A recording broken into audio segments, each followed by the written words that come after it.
You've got to take a look at this one, guys. A friend of mine and a good MrLandcruiser customer. It's in here for its first time, finished. 5th month, 75, FJ45, and he has done a beautiful job. All done at home, all using the original components, the panels, all original, all steel, right from the front bumper, all underneath. He scurfed it back himself. I haven't seen a H motor run this clean in a long time. He's really scored a good one. He found it in a garage that had been sitting there for 18 years, and he got it at a good price and brought it home and started straight away. It's still got the original hood lining, floor mats. He's had some reupholstery done, but it's come up a right treat.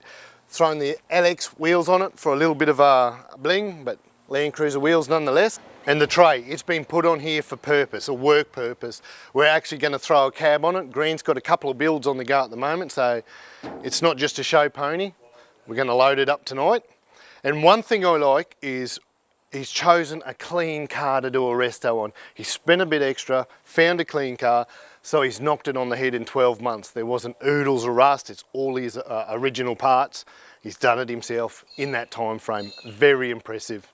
Proof's in the pudding.